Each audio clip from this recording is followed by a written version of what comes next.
So today, officially, I guess I would like to welcome you all to our collaborative web forum on reimagining work-based learning during a pandemic. We are specifically focused on innovation pathways here in Massachusetts during this workshop, but we're focusing specifically on the work-based learning side. So as valuable as it would be to all swap ideas for strong remote classroom instruction or hybrid instruction, I think we're going to mostly be focused on work-based learning, but I'm sure there'll be some overlaps. I will, oh, there we go. Clicking's working. So welcome. If you could please, in the chat window, share your name, school district, and anything else you'd like to share about your role. I'll give you all a minute to do that.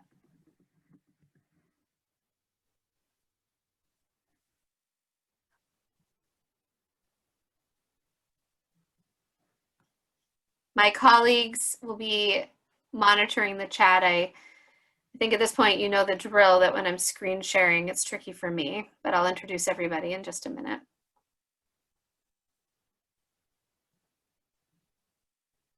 Great, seeing folks spread out from various points around the state, which is wonderful. One of the great advantages to online meetings. All right, so you can keep adding your introductions in the chat and I will continue, but I really appreciate your all being here, and I love seeing how many different roles are represented. We have some folks from the Department of Ed as well as people from schools and districts around the state. So today's meeting is being recorded. However, that also means we have a wonderful advantage of live notes. If you see in the top of your screen, there's a link to which you can access the live notes as closed captions if you'd like that for accessibility. And we will be sending out the transcript of this collaborative web forum after the fact, in case some of you would like to refer to specifics later. The one thing we won't be recording, we will have a few breakouts later in the meeting. At this point, many of us are quite familiar with some of the best practices of online meetings, but we wanted to share a few hints that we've found to be effective in case some of you aren't as used to this particular modality.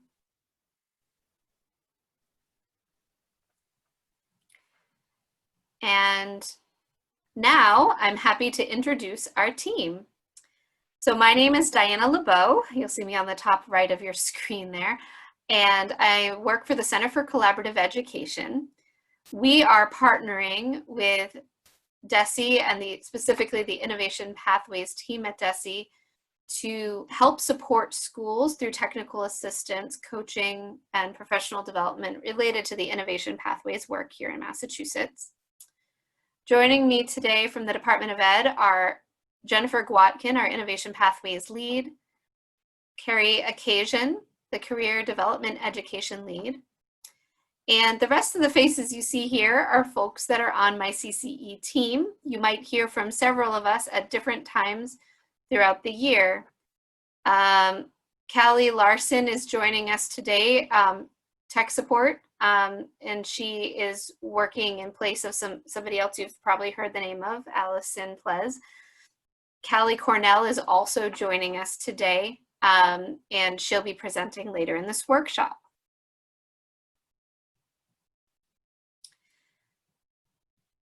I've already shared what our organization's role is with this project, but again, you probably received many emails from me, so I'll just suffice it to say we are here to support you and are excited to have you join us. This workshop sprung from what we heard from you all as an area of need, and we're doing the best we can to be responsive of what we hear from you all in the field.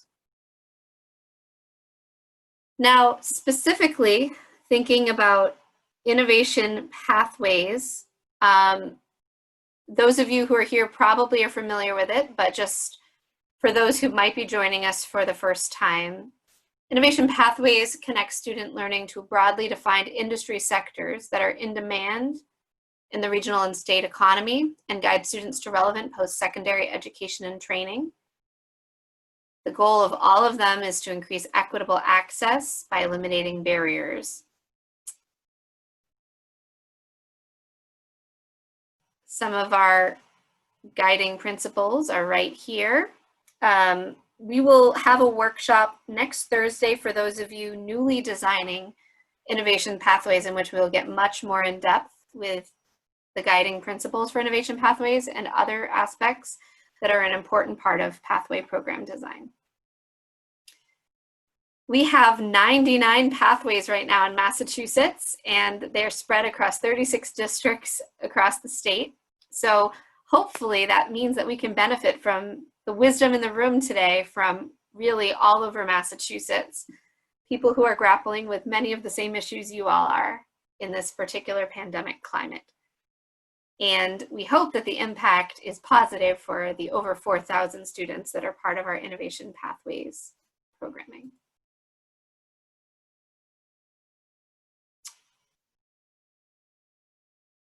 As always, I wanted to plug the website that we use for event registration, event materials, and our Innovation Pathways Toolkit, which will include some of the things that we allude to today in this workshop. So please copy and save this link on your browser. It will be very useful to anybody involved in any level of Innovation Pathways work. And Jennifer just put that in the chat for you all. So today's goals specifically are to share ideas and strategies that you can use in providing work-based learning experiences and activities.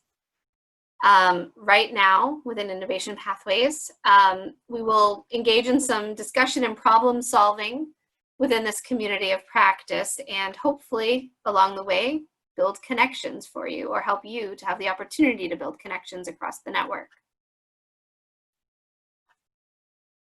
A rough agenda after this welcome and connections time, we will have the chance to look specifically at some of the resources that we have around supporting work-based learning in a remote context.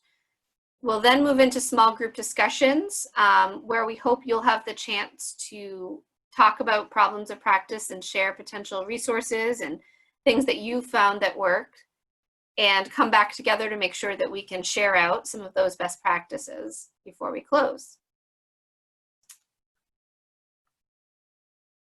Before we dive in further, I just wanted to take a moment to pause and reflect on our community agreements, just to make sure that as you engage in conversation today, you're mindful of things like stepping up and stepping back, and having an open mind for both and thinking.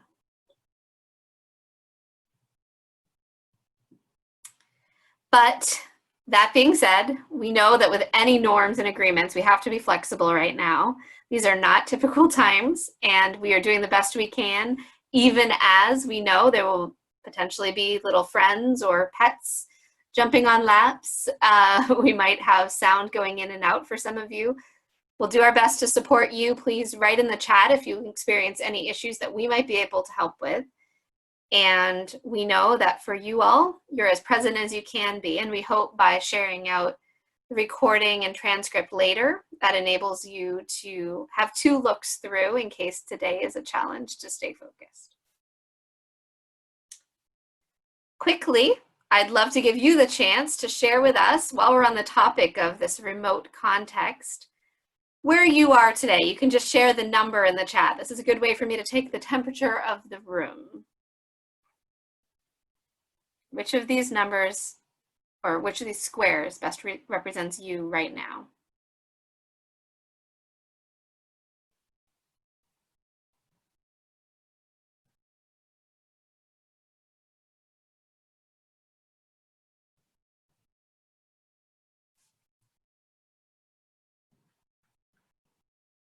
Wow, I'm seeing some fours. Those are some people that are in the zone. That's really wonderful. I'm definitely seeing some sevens and eights, and send you all my empathy.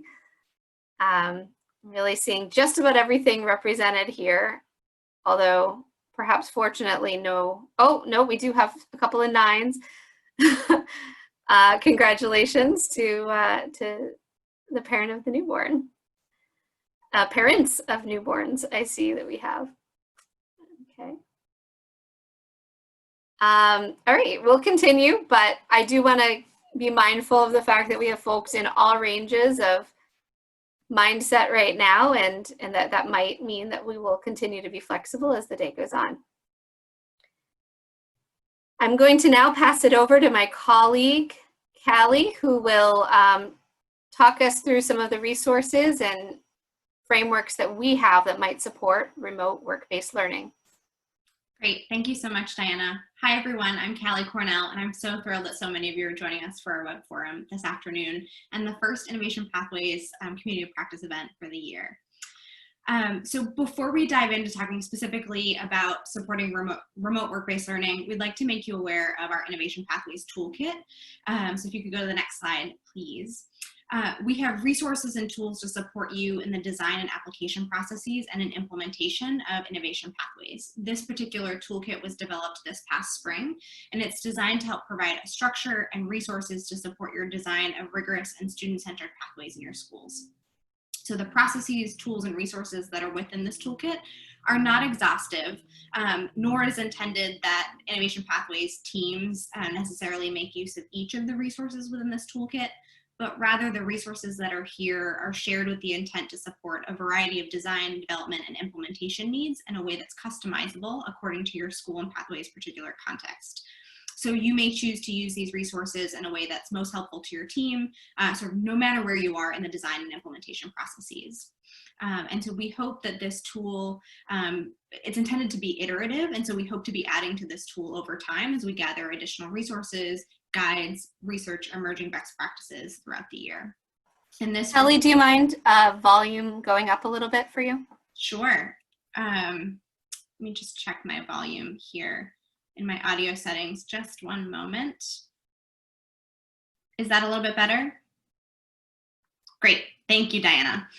And so the full link to the toolkit can be accessed at that link at the bottom of the page. Diana shared this earlier, but again, at that tinyurl.com/MA Innovation Pathways, the toolkit, registration, news about events, all of that is on that particular web page.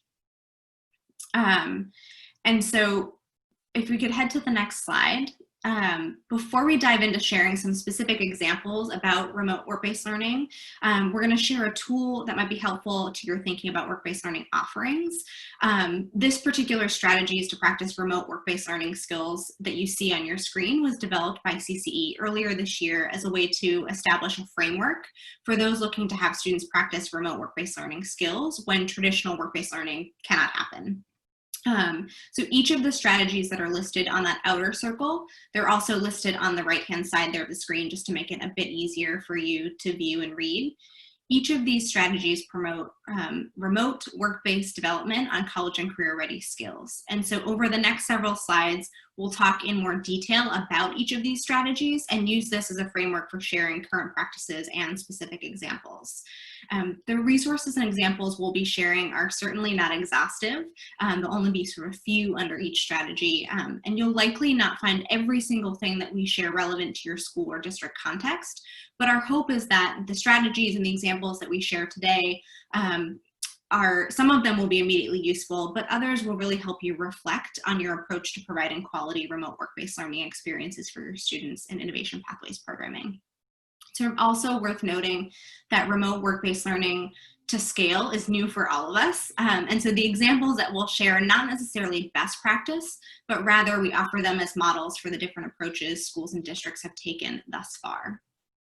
So sort of that first broad strategy, one of those first circles there on the framework, is online learning for workplace skills. And so through online learning for workplace skills, students develop work-ready or those soft skills or transitional skills necessary to successfully engage in appropriate work-based learning experiences. So this could include online platforms that review foundational work-ready skills, could be virtual practice interviews, online training and practice with project management tools that students might encounter, or resume building tutorials, the list goes on. So one specific example of this is Signal Success. DESE and the Commonwealth Corporation collaborated to develop this version of ComCore's Signal Success curriculum. Many of you may already be familiar with Signal Success. It was designed primarily for students in schools that offer internships, cooperative education, or other youth employment programs, with a special emphasis on students enrolled in designated innovation pathways programs, so all of you. The training material in the Signal Success Manual will help students get ready for an internship or other type of placement in a business or community setting. And students who complete the training can feel confident that they understand what businesses or organizations will expect from them in that setting. And the use of this curriculum could be done virtually in preparation for work-based learning experiences that students will have later on in the year. The curriculum consists of 20 different sessions, and each session offers several activities in which students will learn how to approach internships and work-based learning with a focus on learning and growth, identify and exhibit professionalism and essential employability skills, and apply their strengths and emerging professional strategies to problem solve in workplace challenges. Another example of online learning for workplace skills is the Nebraska Career Clusters. So these virtual industry tours provide a unique opportunity for students, parents, and job seekers to experience Nebraska-based industries without leaving the home or the classroom. It's worth noting that these are in Nebraska, but certainly applicable to places across the country. And so the videos that are showcased, they showcase different businesses and industries in each of Nebraska's 16 career clusters. In addition to the tours of businesses and industries, the videos also contain interviews with employees and managers discussing work requirements, education levels, salary, job prospects, and more. And these videos provide a pretty accurate picture of today's workplace, breaking down stereotypes and assumptions, while also emphasizing the knowledge and the skills required to be successful in that field. And so these videos are free to view and use in classrooms beyond just the state of Nebraska. Next slide, please. So through virtual work on internships and capstones, this is the second strategy in that framework I shared a few slides ago. Students can be placed to begin or continue work with an industry partner through an internship if those tasks can be done remotely, or students continue to work on their capstone project with virtual support from school staff or industry representatives. So this could include virtual collaboration with workforce partners, remote work on a specific task for an internship, mentor, or observing and note-taking of our virtual meeting at a workplace, which can take lots of different forms. The remote approach to work that the pandemic has forced us all into really gives us a chance to create non-traditional internships with industry partnerships. And so an example of that, in Wake County, North Carolina, they're working with industry to create projects designed to solve real business problems, which students can work on through ongoing workplace placement. And so Wake County is matching local districts with business partners so that students or groups of students can work on 3 to 9 week projects focused on a problem the industry partner has identified. And so teacher coaches on the school site create learning expectations for students, while business partners give student interim feedback and respond to their proposed solutions along the way. So a similar strategy is happening in our neighbors to the south, Rhode Island.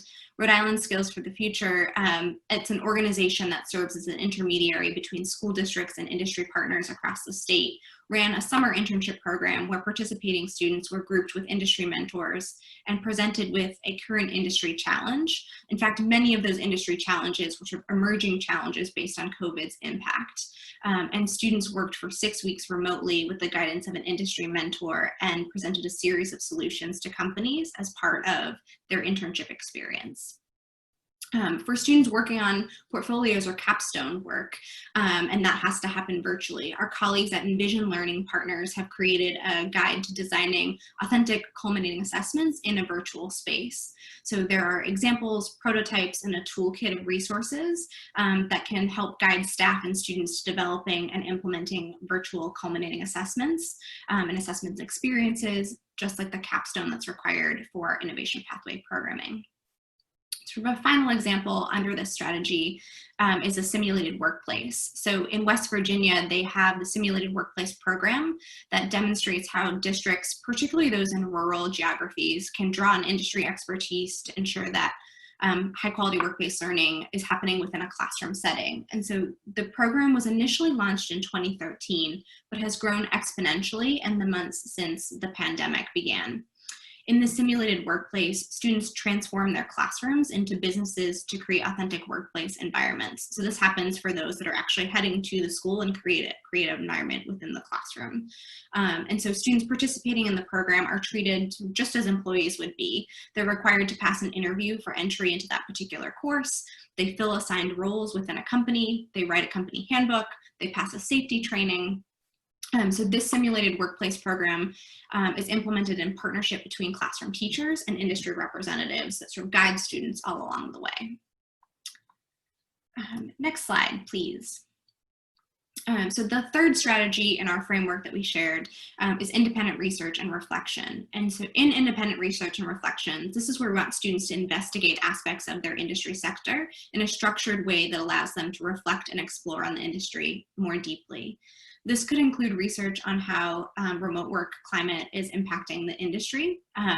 Could be students' own personal reflections on previous work-based learning experiences that they had prior to COVID, or it could be asking students to chronicle the impact of this transition on their own work-based learning experience. So if students were able to keep their work-based learning experience, having them journal to write down and reflect what that looks like over time.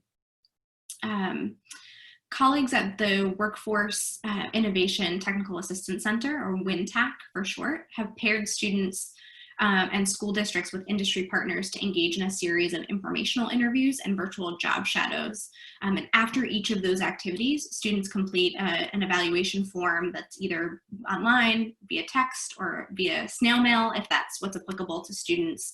And they have targeted self-reflection questions about what they learned through those informational interviews and virtual job shadows, and how they'll apply that and new information to their career planning and to their particular pathway program.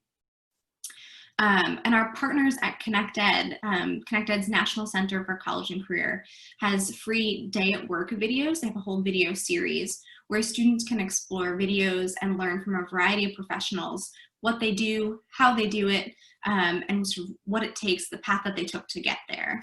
This particular series includes over 90 videos that highlight professionals across the globe and across a number of different sectors.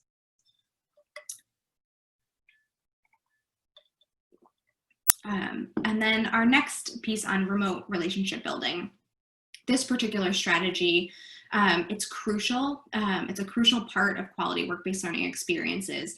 And that piece is really difficult to cultivate, those mentor relationships in a remote environment. And so here we want students to meaningfully engage with school and industry-based mentors in ways that are comparable to in-person interaction.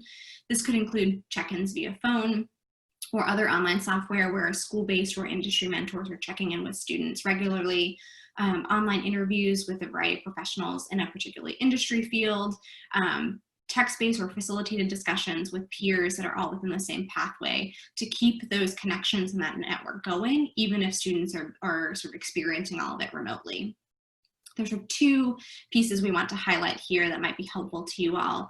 Career Village offers an online community where students can get free personalized career advice from real-life professionals on the other side of that computer screen.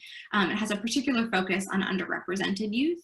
And so Career Village includes lesson plans for educators to use in the classroom or to use in a virtual classroom, but it also includes location-specific feeds. And so there's a particular Massachusetts-based feed on Career Village for questions and answers from local students and local professionals. And so if you head on to their page and sort of search for the Boston or Massachusetts specific, you'll see questions and answers that come from students and professionals right here in the state. Dreamwakers connects classrooms to career models over video chat, and their particular model is students can't be what they can't see. And so they work with 4th to 12th grade students in under-resourced schools by providing them with opportunity to meet professionals from diverse backgrounds, different identities, and different perspectives beyond just their city limits. And through interactive virtual video sessions, they connect professionals in a wide array of industries to classrooms across the country. Next slide. And the final work-based learning skill strategy we have to highlight is at-home practice on workplace skills. So through at-home practice, sort of as appropriate to the chosen industry, or the chosen pathway sector, this is where students are able to practice pathway line skills at home. One particular place where students may be able to help visualize the workplace skills that they'll need is through watching pre-boarding or onboarding videos. The organization Learnifier, which is sort of more on the HR piece, they do a lot of HR work with companies. They have a series of pre-boarding and onboarding videos that they use for potential and new hires, but they're free to view, and students can view these videos to get a better sense of expectations for particular careers within a sector, and then work with school staff to find ways to practice those skills either in school or at home. Next slide, please. It's probably also worth mentioning all of the links that are on the slides that I shared previously. We'll be sharing the slides after this, but also in a Google Doc we'll sort of send to you in just a moment, or give you access to in just a moment. You'll have links to each of those resources, so you'll be able to see each of them and click on them versus typing them in separately to your browser. So we've covered so far the strategies that are outlined in the remote work-based learning framework that we shared, along with some specific examples. In any of the remote work-based learning strategies you implement this year, we encourage you to consider a few essential guidelines for equitable access. In terms of access to opportunities, our students all provided opportunities for remote work-based learning, so extra support and resources versus just sort of like classroom instruction, sort of content learning. So our extra support and resources may need to be provided to adapt a learning plan for students in a pathway that rely heavily on in-person work or workforce partners with limited remote capabilities. Access to technology. Do all students have at-home access to remote learning technologies, for example, computer, internet, webcam? We've all been thinking a lot about this particular piece as we plan for this school year. And if not, in what ways can students be supported in being able to access remote work-based learning opportunities? Access to educators. So how are students equitably supported by educators during the shift to remote work? Regardless of pathway, students will need educator guidance around how to adapt their work in alignment with the areas of focus that we talked about above, or sort of in the previous slides. And so this may be particularly true for students with special needs, English learners, or those likely first-generation college goers. And then finally, access to deep learning. What kinds of learning activities are students able to access remotely? All students can benefit from rigorous learning experiences that require them to engage in challenging content, analyze, synthesize, and create. But some students will need additional support in identifying those learning opportunities. And sort of a final thought on the next slide, there are some additional considerations for remote work-based learning. First, reaffirm quality. Learners should continue to engage in real work experiences that are aligned to their program of study and have the opportunity to interact with colleagues and learn from professionals in the field. Equity. Prioritizing and addressing technological, geographical, and economic inequalities. This has certainly been sort of at the forefront of all of our minds as we planned for the opening of this school year. And in terms of technology, being really mindful about the platforms or the provision of particular platforms and for virtual work-based learning opportunities for all students, so all students can access them, including those students with disabilities. And then finally, mentorship. We sort of briefly mentioned this above as well, but as best as possible, aim to replicate the networking experiences that a learner might receive in a traditional setting. The building of a network is a crucial component to quality work-based learning experiences, and we want to ensure that we're thinking about supporting continued mentorship as we move into the remote environments through this year. So next slide. So we've just shared a lot of information with you, and we know this pandemic won't be around forever, although sometimes it feels like it might be. But what we do hope is that the lessons that are learned and the new approaches that we try out during the pandemic have long-term benefits for students in our programs. So we recognize that you're all in very different places and none of us are experts on remote work-based learning at scale. So the resources we shared today might help get you started, but another important part of this this web forum is to be able to learn from each other and hear from all of you about what you're working on, which is exactly why I've called it a web forum versus just a webinar where we're just sharing information. And so the next bit of time, we're really hoping to leverage each other's thinking about providing work-based learning experiences through small group discussion. Next slide, please. So in just a moment, we'll move you into small groups. During the next 15 minutes, we'll ask that you connect with your colleagues about your experience with remote work-based learning. So what have you tried? What are you currently trying? How's it going? What are you thinking about trying in the future? We want to know it all. And particularly, what sort of equity considerations are on the table for you? Before you do that, there's a Google Doc we'd like to use in order to capture your discussions and your shared ideas. So it's on the screen here, and we see that my colleagues have put it in the chat as well, that tinyurl.com/remote-WBL. So if you click on that or go to that document, you should see a place to capture the conversations that you're having in your small groups. We'd love to be able to see those conversations, see some of those shared resources that come up through those conversations. So if you could each designate a note taker in your groups, that would be extraordinarily helpful. Once you get into your groups, if you need help to jumpstart your conversation, there are 2 discussion prompts at the top of that Google page. And in some of your groups, you'll see CCE members or DESE team members that are there to join the conversation as well. So with that, we'll open the breakout rooms. We'll ask you to unmute yourself and share your video so you can interact with your colleagues. We'll click the join breakout room prompt that's on your screen, and we'll be back here in about 15 minutes. Enjoy your conversations. As you all are coming back, please, I wanted to share, please do note that we will keep this Google Doc available and open to you all to continually be able to reference strategies and ideas that your group and others came up with during your breakout conversation. And I hope that this proves to be another resource in your toolbox during this time. But it looks like we have everyone back now. So I appreciate that we have you all back in the fold after what I hope was a successful conversation. I do want to take a couple minutes, we have just a few minutes left, for folks to have the chance to share out any wow ideas. So I know you shared several ideas on the document itself. I saw a lot of people typing, which was wonderful. But if you have a wow idea you really want to share out, either that you heard or shared that you thought could be useful to people in other settings, this would be great. You could add it to the chat, or you could use the hand raise function.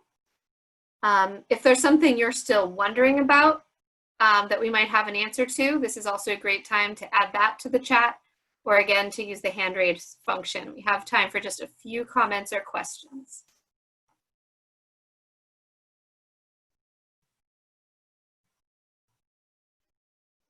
Ooh, thanks, Jennifer, for elevating. Manufacturing Day is coming up next Friday. Oh, and I see that Soraya has raised your hand. Soraya, do you want to share something? Yeah, a few group 6 was great, and they generated a few ideas that stood out to me.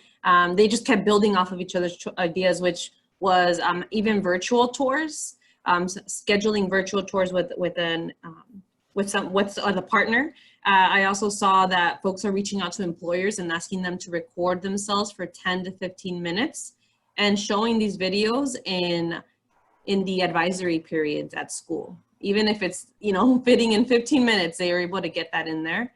And also tapping into the alumni network via LinkedIn and getting a sense of where alumni are and inviting them into the conversations with students.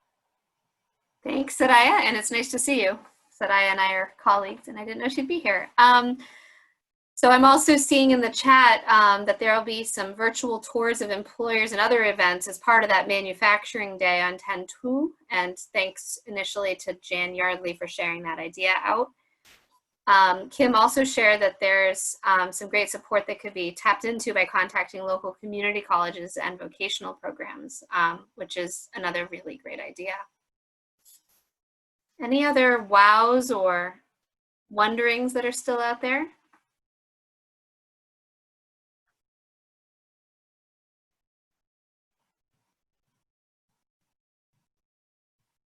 I'm doing my best awkward teacher pause. All right. Oh, and I see also some other ideas in the chat, so that's really great. Jennifer linked a the chat about that event on Manufacturing Day. So anybody who has a manufacturing pathway in your school would definitely benefit from looking into the resource. I'm also hearing about a scramble event where multiple employers are invited and have separate breakout rooms with interested students. That's a fantastic idea. Leveraging the technology that we're all getting very familiar with here on Zoom or other types of platforms that your district might be using. So I'm going to move us to close, but you can feel free to keep sharing ideas in the chat or questions if they come up in the next few minutes as we close out our webinar. So I want to share some upcoming events and reminders.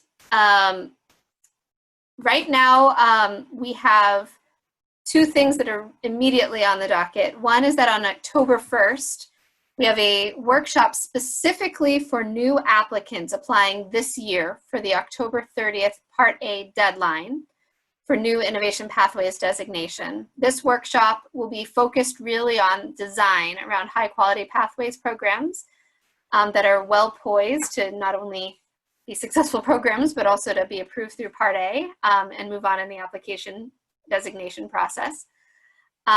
So if you are going through the application process, you and any members of your team you'd like to invite should please join us on October 1st. Jennifer just shared in the chat the link to register for that workshop. It is at 9 in the morning, and we do plan for it to be very interactive and find lots of opportunities to get you actively working on your application. The other thing that we're really thinking about right now is PLCs. For those of you who are implementing, we are setting up monthly PLCs that will meet beginning probably the end of October, maybe beginning of November, through the rest of the year, for new implementing schools to really support each other and have an opportunity to have a facilitated conversation, relatively informally, but facilitated by folks from our team to discuss rising issues, challenges, best practices, and other things that are important to you in your early implementation. We'll also be able to have some close touch points to share resources that might be supportive of challenges. So we do have a sign up for PLCs that is currently open for, this is again for implementing schools, and you can catch a link within our Innovation Pathways Technical Assistance website, which you'll see linked at the bottom of the screen. You can, it's the same one from earlier. The other thing I wanted to note is we will eventually be assembling a PLC for new applicants who'd like to support each other in the journey. So that will be coming, and we'll have more information about that on October 1st. But the PLCs that we have open right now are for schools that are going through implementation. Upcoming dates also include October 30th, the deadline for Part A applications for new applicants for Innovation Pathways designation. This would be for pathways that are starting in fall of 2021. And I will say, please reach out to Jennifer Gwatkin right now, ASAP, if you are applying for designation and have yet to have shared your intent to apply with her. Or you can reach out to me and I can connect you with Jennifer. We also have some other things coming up. On November 19th, we do have a webinar. It's actually going to be a kind of a roundtable or a panel. We're still finalizing the layout, but it's going to be focused specifically on supporting special education students and English learners and other students, really ensuring access to high quality work-based learning. And we will be featuring practitioners in that webinar. So that's a really strong opportunity to hear from others, how they're really enabling all of their students to have access to innovation pathways or other opportunities that they have in their respective districts for work-based learning. We are including folks from other states. It may not be called innovation pathways, but other states that have work-based learning. And finally, our innovation pathways FAQ is available both as a link through our regular website, but we also wanted to provide a direct link just to that FAQ. For those who'd like to check it out, this is particularly relevant for new applicants who are still trying to wrap your head around all the details of what innovation pathways are and what they mean.